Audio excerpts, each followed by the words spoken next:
Student and welcome back to it's revision time. So ये part 4 है chapter 1 class 12 के history का, और हम हैं 8th टॉपिक पे जो कि है एशियंट अथॉरिटीज। सो जो आज का टॉपिक है इसके अंदर क्या बात कही गई है, इसके अंदर बोला गया है कि जो आर्कियोलॉजिस्ट थे, देखो जो हमारी सिविलाइजेशन थी, ठीक है, उसके अंदर पीपल भी थे, उसके अंदर उन्होंने वेल डेवलप जो है अपने प्लान्स सिटीज वगैरह भी बना रखी थी। तो इतनी बड़ी सिविलाइजेशन को कंट्रोल करने के लिए उस टाइम में कोई राजा था या नहीं था, एशियंट अथॉरिटीज के अंदर यही बताने की जो है वो कोशिश की गई है कि मतलब कि जो सिविलाइजेशन थी, हड़प्पन सिविलाइजेशन जो हमारी मोहनजोदारो थी, उसके अंदर जो वो सिविलाइजेशन थी उसको कंट्रोल करने के लिए वहां पर कोई किंग था या नहीं था। तो इसके बारे में जो आर्कियोलॉजिस्ट ने उन्होंने दो बात बोली हैं कि जो लार्ज बिल्डिंग्स थी वहाँ की, लार्ज बिल्डिंग्स वगैरह जो कि बहुत ही अच्छे तरीके से बनाई गई थी, उनको देखकर और एक स्टैचू जिसको लेबल किया गया था प्रिस्ट किंग के नाम से, उसके बेस पे आर्कियोलॉजिस्ट ने बोला कि वहाँ पर किंग होते थे। किंग जो है वो रूल करते थे, जो है वो तीन उसके अंदर जो है सोसाइटी को डिवाइड किया जाता था। फर्स्ट जो है अपर क्लास के अंदर आते थे प्रीस्ट वगैरह, और जो हमारे पादरी वगैरह, और जो किंग जो हायर अथॉरिटी से बिलोंग करते थे वो। सेकंड में आते थे वॉरियर और मर्चेंट्स, और थर्ड के अंदर आते थे लोकल पीपल। वो कंट्रोल किया जाता था किंग्स और हायर अथॉरिटीज के द्वारा, रिलीजियस अथॉरिटीज के द्वारा। लेकिन बाद में उन्होंने ये बात भी बोली है कि जो हमको वहाँ पर हड़प्पन सिविलाइजेशन और मोहनजोदारो के अंदर यूनिफॉर्मिटी देखने को मिलती है, आर्टिफैक्ट्स में होगी, ठीक है, पोर्ट्री के अंदर होगी, ब्रिक्स के अंदर होगी, तो जो वो यूनिफॉर्मिटी देखने को मिलती है, तो क्या वो ये दिखाती है कि मतलब अपर क्लास या लोअर क्लास भी हो सकती है उसके अंदर? तो ये भी एक डायलेमा हो गया। तो जो आर्कियोलॉजिस्ट थे उन्होंने 2 पॉइंट बोले कि वहाँ पर वेदर दे वर किंग और नॉट, वेदर जो सिविलाइजेशन थी वॉज हेल्ड अंडर किंग और नॉट। तो सेकंड उन्होंने एग्जांपल देते हुए बोला है कि मोहनजोदारो के अंदर आर्कियोलॉजिस्ट का ओपिनियन ये था कि जो हड़प्पन सोसाइटी थी, जो मोहनजोदारो था, उसके अंदर हर एक पर्सन जो है वो इक्वल स्टेटस था उसका, ठीक है, किसी को भी जो है वो अपर और लोअर क्लास के ऊपर डिफरेंशिएट नहीं किया जाता था। तो इससे हमें यही पता चलता है कि वहाँ पर किंग नहीं थे, क्योंकि अगर किंग होते तो इक्वल स्टेटस प्रोवाइड नहीं कर पाता कोई भी इनको, तो एक societal difference, social difference create हो जाता। तो इसके जरिए भी ये बोलना चाहते हैं कि जो हमारी इंडस वैली सिविलाइजेशन थी उसके अंदर जो है यूनिफॉर्मिटी थी, सबको इक्वल ट्रीट किया जाता था। कोई भी मतलब कि जो है वो अपर क्लास और लोअर क्लास के बेसिस पे नहीं ट्रीट किया जाता, सबको सिंगल आइडेंटिटी के तौर पे जो है वो ट्रीट किया जाता था। उसके एग्जांपल में इन्होंने बोला है कि जो सिमिलरिटी हमको मिलती है आर्टिफैक्ट्स के अंदर, उनके जो एविडेंस मिलते हैं हमको प्लान सेटलमेंट के, जो standard ratio of brick size मिलता है, उससे हम ये बोल सकते हैं कि जो वहाँ के पीपल थे वो इक्वली ट्रीट किए जाते थे, वो इक्वली उनको जो है सोसाइटी के अंदर प्लेस किया जाता था। कोई मतलब कि अपर क्लास और लोअर क्लास के बेसिस पे उनको डिफरेंशिएट नहीं किया गया था। तो ये आज भी जो है बड़ा क्वेश्चन मार्क वाली बात है, मतलब आर्कियोलॉजिस्ट ये पता नहीं लगा पाए हैं कि whether these civilisation was conducted और वॉज हेल्ड अंडर किंग और नॉट। तो उसके बाद जो है हमारा लास्ट टॉपिक इस चैप्टर का आता है द एंड ऑफ सिविलाइजेशन। इसके बाद 2-3 टॉपिक हो रहे हैं, लेकिन वो इतने इंपॉर्टेंट नहीं है, उनमें से बिल्कुल भी क्वेश्चंस नहीं आते हैं 12th के अंदर। उनके अंदर जो है हमारे आर्कियोलॉजिस्ट के बारे में बता रखा है, फर्स्ट आर्कियोलॉजिस्ट जो थे चिनिंगम, बस ये आपको याद रखना है, एक क्वेश्चन आ सकता है 1 मार्क्स का।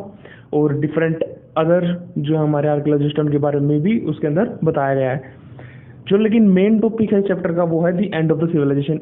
ये क्वेश्चन कम से कम भी 5 या फिर 8 नंबर का आता ही आता है। तो इसके अंदर क्या है, जो हमारी जो सिविलाइजेशन थी वो वेल डेवलप थी, बिल्कुल अच्छे से जो है उन्होंने वो कर रखी थी प्लान, जो उनकी सीवेज सिस्टम था वो प्लान था, आर्टिफैक्ट्स उनके बहुत ही अच्छे थे, शील वगैरह जो है उन्होंने डेवलप कर रखी थी, बीड्स वगैरह उनकी थी अच्छी, अच्छा बेक ब्रिक्स के साथ जो है वो अपनी डिफरेंट बिल्डिंग्स वगैरह बनाते थे।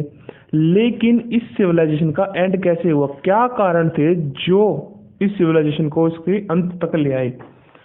सो जो फर्स्ट जो है इन्होंने एग्जांपल दिया है वो दिया है फ्लड का। बाढ़ के कारण जो है हड़प्पन सिविलाइजेशन खत्म हुई, इसका एंड हुआ। ठीक है। सेकंड उन्होंने एग्जांपल दिया है एपिडेमिक और ड्रोट, सूखे और एपिडेमिक के कारण, महामारी के कारण।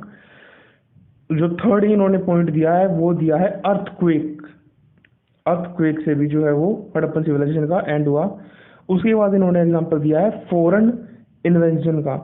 फॉरेन इन्वेजन में मतलब क्या है कि जो उस टाइम के अंदर जो पीपल हो जाते थे, जब वो अपने एक डिफरेंट सोसाइटी क्रिएट कर लेते थे, मतलब एक डिफरेंट सेटलमेंट क्रिएट कर लेते थे, जैसे मोहनजोदारो के अंदर थी, तो जो डिफरेंट सेटलमेंट्स क्रिएट हो जाती थी तो उनके अंदर कभी कभी ये हो जाता था कि जहाँ पर रॉ मटेरियल अवेलेबल है अच्छी क्वालिटी में, क्यों ना उस एरिया को भी अपने एरिया के अंदर ले लिया जाए।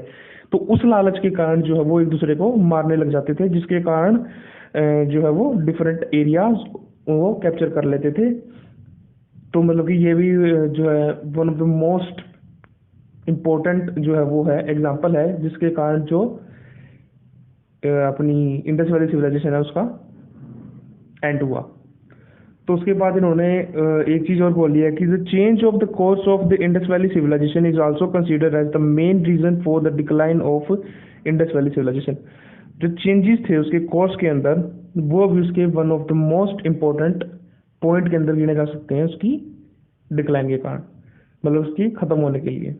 तो ये कुछ एग्जांपल्स इन्होंने दे रखे हैं कि फ्लड, शिफ्टिंग्स वगैरह, मतलब कि जो पीपल थे वो अपने डिफरेंट एरिया, एक एरिया से दूसरे एरिया में जो वो शिफ्ट कर रहते थे, माइग्रेट करते रहते थे, जिसके कारण कुछ अब मतलब कुछ शिफ्टिंग के अंदर भी जो है वो उनकी माइग्रेशन के दौरान भी कुछ जो पॉपुलेशन होती थी उनकी वो घट जाती थी। तो ये कुछ एग्जांपल्स इन्होंने दे रखे हैं कि मतलब कि कैसे जो है उनका एंड हुआ। तो so this is the end of our chapter. यहाँ पर चैप्टर भी खत्म होता है। इसके बाद जो है इन्होंने कुछ एक टॉपिक दे रखे हैं जो इतने इंपॉर्टेंट नहीं है। इनके अंदर इन्होंने बता रखा है कि चिनिंगम्स कन्फ्यूजन, मतलब कि चिनिंगम की कन्फ्यूजन क्या थी।